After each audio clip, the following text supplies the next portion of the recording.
Okay, welcome back to Nick Lenz's Comic Corner Classic / Non-Classic. Clips number 1182 and Doubleshot number 1176. I got two DC trades.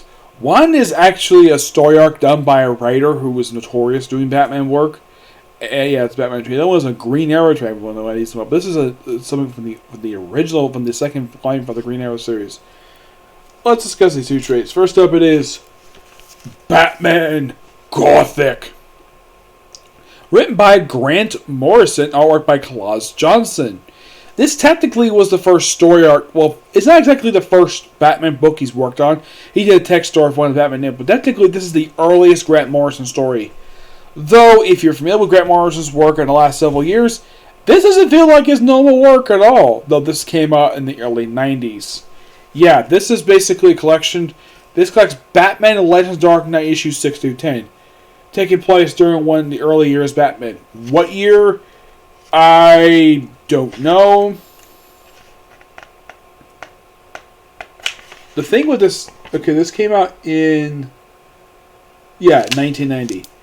It does look good artwork, but man, oh man, feels like a very mature story. I mean, I like the title. I like the artwork in here. The story is interesting to say the least. So, Batman basically is investigating the death of several crime bosses. I'm like, that doesn't sound interesting, Batman, to investigate the crime bosses. And we also see sort of introduce a couple things that basically we still see currently in modern day. One of the things introduced in here is the bat signal. Though it's used by criminals, mind you. Yes, criminals. Yeah, I don't know if this actually is technically the first chronological appearance of the bat signal. We see that, and plus the bat plane. Yes, the bat plane. It's not the bat wing, per se, that he's famous for using. This is basically an early version of it.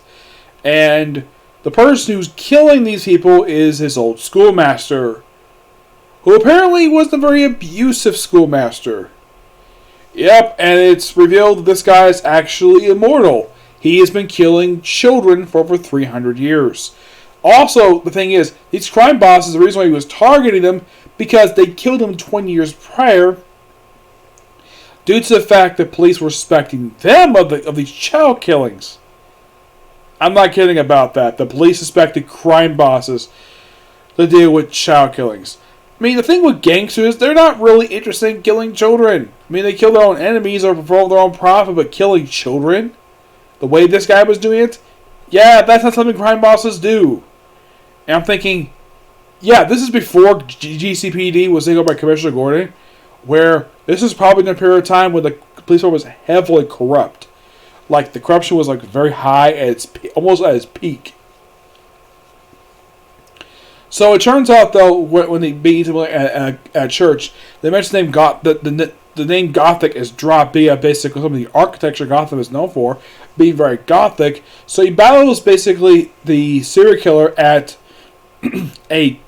basically a Catholic church. So, and there's this apparent nun there, despite the fact not dressed as a nun, but they've heard there was a nun for some reason. And it turns out this nun is actually the woman who he made a deal with in order to live forever. And the guy dies at the very end. It's an interesting story to say the least. It's not something Grant Morrison basically, our fans of Grant Morrison, Batman work. It's not something that's referenced by Grant Morrison at all. No, he references a lot of Silver Age stuff. This particular, it's just a quick standalone story.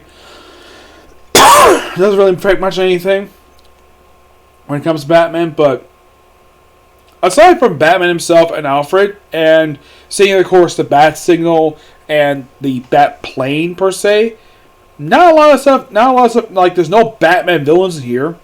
If you're curious, you're like, does Commissioner Gordon pop up in here? Yes, he does. But in a minor role. I highly doubt this takes place during year 1. No, this is probably during year 2 or 3. That's my personal guess, because there's no Robin. So, my personal theory of when this takes place, probably during year 2. I give the book roughly I'm going to give it an 8 out. I'm going to give it 8.5. It's a good story, but the thing is, it's a very mature story because there's a lot of violence, like very heavily violence. Like seeing child abuse in here, murders, Like, wow. It is something, no, this is not put under the Max imprint. No, not Max, Vertigo imprint. Or currently the Black Label because of how graphic this thing is. Now, this was released in 1990, the same time basically as stuff like V for Vendetta coming out. This just a few short years after Watchmen was released and, of course, Killing Joke compared to the period of time. Yep. Moving on to another book that was released sort of a mature style imprint pre-Vertigo. This is Green Arrow, Volume 9, Old Tricks. Yeah, this is from Mike Grell's run for the book. Yes, Mike Grell's run, which lasted from 1988 to, I think it was like 1990 something. Let's see here. Because I think they do less of the year where this ended at. This ended at 93. Yeah, this collects the last 8 issues of his run, which was 73 and 80, of Green Arrow Volume 2 plus Green Arrow Wonder Years, a 4-issue miniseries. Yep. Now, the whole point of these issues is that pretty much Mike Grell is ending his run. So, throwing some stuff back in that's familiar with the Green Arrow mythos. Like, for example, having Roy Harper show up in issue 75 as this mysterious, like, brainwashed kill, which that was interesting. Now, interesting thing prior to this particular story, Roy Harper had never appeared in the series, in this particular volume for Green Arrow. Yeah, he was a comic fixture for Green Arrow Comics for years, and in here he never appeared. Also, briefly, basically, the Black Canary did put on her costume again, but still couldn't use her canary cry. Now you're probably thinking, Nick, why the heck was she use her canary cry in this book? Well, there is an explanation for that. That happened in Longbow Hunters, that miniseries, which is a prelude to this very run, believe it or not. Yeah, where Black Canary got kidnapped by a serial killer and had a throat slashed. And the series apparently removed her ability to use her canary cry. And this is something quite disgusting the serial killer did. This serial killer also apparently removed her ability to have children. I am not kidding. And yet she was still fine with. Somewhat fine with, even though she and Green Arrow tried multiple times to have children. Yet it didn't happen. But yet they have in here, we have Shadow pop up in here. Yeah, Shadow was a common fixture of Mike Grell's one. She's a creation of his. We also have Eddie Fires pop up in here. Yes, Eddie Fires, which is interesting to say the least. And also we have this woman named Marlene, who apparently is trying to start a relationship with Oliver Queen, but she's been in love with him for some time. And when they make out, it seems as though Diana's like, yeah, I'm breaking up with you. Yep. The whole point of the breakup toward the end of this run, the sort of in the way right out of the series, was to have her get a spin-off ongoing series written by Cherry Freeman, which got canceled after 12 issues, believe it or not. Mm-hmm. Yep, and they were also a new sheriff of King County, and the book ends, this run ends with him leaving Seattle and never coming back. Yeah, throughout next, like they mentioned, oh yeah, about Oliver Queen basically possibly having a son. The thing is, Oliver Queen's, well, one of his 2 children, yeah. The thing is, pre-Flashpoint, Oliver Queen had 2 children. 2 sons. One, of course, was Robert Queen. Presumably named after his late father, Robert Queen. Yeah, this kid is the son of Shadow. Excuse me. How was this child conceived? Apparently, Shadow had sex with him while he was having a delirious fever, thinking she was the Black Canary. So, yeah, Green Arrow got raped by Shadow, and yet he doesn't even know it at all, despite the fact that she had Shadow with him. As in the case of his second son, he does make his debut to like 12 issues after this run wrapped up. That's when he finally showed up in basically in DC Comics when he was created by Kelly Pudick.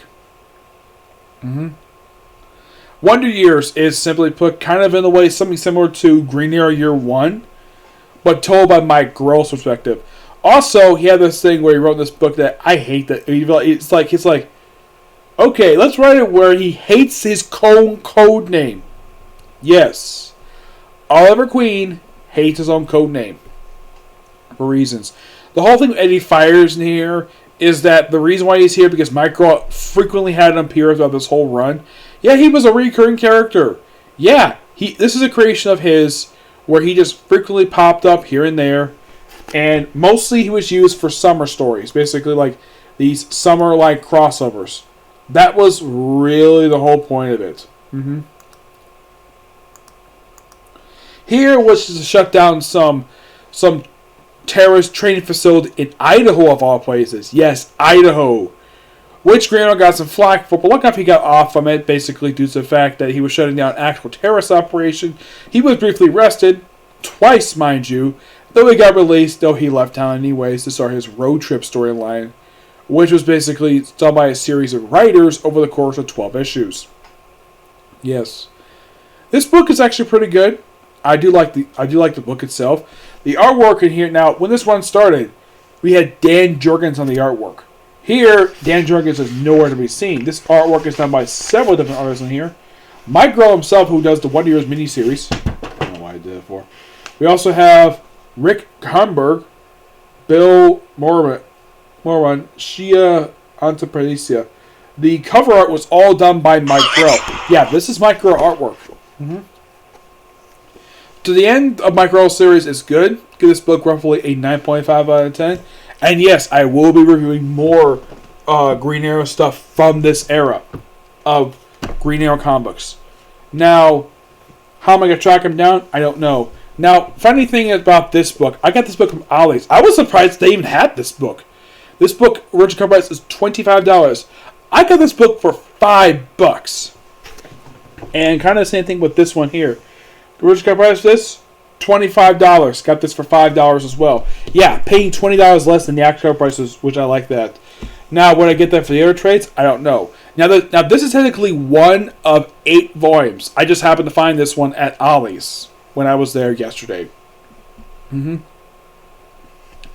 artwork here is good. Now, the problem with this particular run that people might have a problem with because it's associated with the Green Arrow is the fact that, well, Green Arrow kills people, and he also apparently does use the name Green Arrow, and also apparently anybody who shows up from DC Comics in this book cannot appear in costume.